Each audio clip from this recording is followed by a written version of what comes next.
আয় সব ভেতরে বসবি, চল এখানটা বস, এখানটা বস। ওই মাঝখানে, এই মাঝখানটাতে কি ছায়া হয় নাকি? চল ওখানে গিয়ে বসবি, চল। কি রে,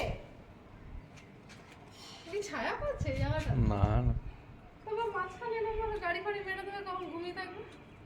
চ ভেতরে চ। রাগ করেছে, ওই জায়গাটা বেশি রোদ হচ্ছে, বুঝেছো? রোদটা এখন এদিকে চলে আসছে না, ওই জন্য। আয়, আচ্ছা ঠিক আছে, গেটটা মঞ্চ খুলে রাখো, চলে আসো। ঠিক আছে চল, এদিকে দেখ, ওই দেখ, তোকে ঢোকার জন্য দেখ এতটা জায়গা দিলাম। ওই পাত্তাই দিচ্ছে না, এদিকে আয়।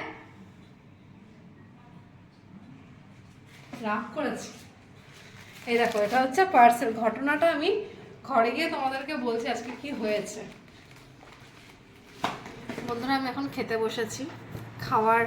খেতে খেতে তোমাদেরকে আমি স্টোরিটা বলছি কি হয়েছে। আজকে যখন আমি স্কুলে গিয়েছিলাম তখন পার্সেল দাদা এসেছিল, এসে আমাকে ফোন করলেন। তো আমার আশেপাশে আমাদের অবর্তমানে যারা পার্সেল রিসিভ করে তারা কেউই বাড়িতে ছিল না। তো ফাইনালি আমি বললাম যে ওই ভাবি ফোন ধরছে না, তো 3 তলায় গিয়ে আপনি পার্সেলটা দিয়ে আসুন। তো সেই পার্সেল দাদা ওই ঘন্টু পন্টুর জন্য কিছুতেই ঢুকবে না, কোনোভাবে গেটটা খোলা ছিল। আর গেটটা খোলা থাকাতে না, ও সবসময় কী করে, প্রচণ্ড রোদ তো, বাইরে খুব কষ্ট হয়, ওই জন্য সাইডটাতে গিয়ে ভেতরে বসে থাকে। এবারে ওকে এসেছি, এবার এসে আমি ওকে ওই জন্য তখন বকা দিয়েছি যে কিরে তুই বসেছিলিস বলে পার্সেলওয়ালা আসনি। বকাও দিইনি, মানে একটু বলেছি তোর জন্য আজকে পার্সেল দাদা আসতে ভয় পাচ্ছিল, মানে ওনাকে বলেছিলাম 3 তলায় ভাবির কাছে দিতে। উনি বলছে না না আমি যাবো না, আপনি আসুন, আমি আপনাকে এসে পরে দিয়ে যাব। তো উনি এসে আমাকে পরে আবার পার্সেলটা দিয়েও গেলেন, কিন্তু উনি ঢোকে নেই, মানে ঘন্টু পন্টুর ভয়। মানে ভাবতে পারছো, এই ঘন্টু পন্টু ও বেচারা নিজেই মানে করে কাশে, মানে ও কাউকে অ্যাটাক করে না, খুব শান্ত স্বভাবের কুকুর। কিন্তু ওর মানে আমি বুঝতে পারি না মানুষ কেন কুকুরকে এত ভয় পায়, মানে এই লেভেলের ভয় কে পায় ভাই। আমি ওনাকে বোঝাচ্ছি যে আপনার কাছে 2টো হাতও আছে, ওর কাছে কি 2টো হাত আছে? আপনি যান গিয়ে কলাসল গেটটা খুলে ওপরে দিয়ে আসুন ভাবিকে।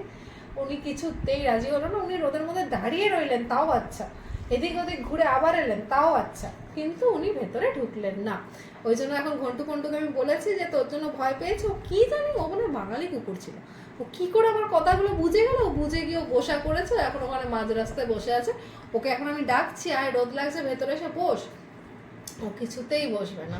আর কি বলতো, যেহেতু আমরা ভাড়া বাড়িতে থাকি, ওরকমভাবে ভেতরে কাউকে, এটা তো একটা কমন প্যাসেজ না, এখানে তো সবাইকে অ্যালাউ, মানে কুকুরকে অ্যালাউ করাটাও উচিত নয়। তো সেই কারণে আমি ওকে বলি যে তুই বাইরেটায় বস, ভেতরে আসিস না। কিন্তু ও সেই ভেতরেই বসবে। আসলে গরমে কষ্ট হয় তো, কিন্তু সবাই তো সেটা বুঝবে না, বলো। যাই হোক, এখন আমি দেখো বন্ধুদেরকে দেখিয়ে দাও। বন্ধুরা, স্কুল চললে আজকে আমাদের, কালকে রাত্রেবেলা রান্না করিনি, সকালবেলাতে আর কিছু রান্না হয়নি, এই উচ্ছে সিদ্ধ পাবদা মাছ হয়েছে। আর আমার শাশুড়ি মা পাঠিয়েছেন আমাদের জন্য আমের আচার, ওই দিয়ে আমরা খাচ্ছি। আর ওর খাওয়া হয়ে গেছে, আমি তোমাদেরকে পোস্ট করছিলাম, ওই জন্য পোস্ট করতে তো প্রচুর টাইম লাগে, তো সেই জন্য আমার খাওয়াটা হয়নি, এখন আমি খাবো। ফিরে আসবো নতুন ভিডিও নিয়ে, ততক্ষণের জন্য টাটা।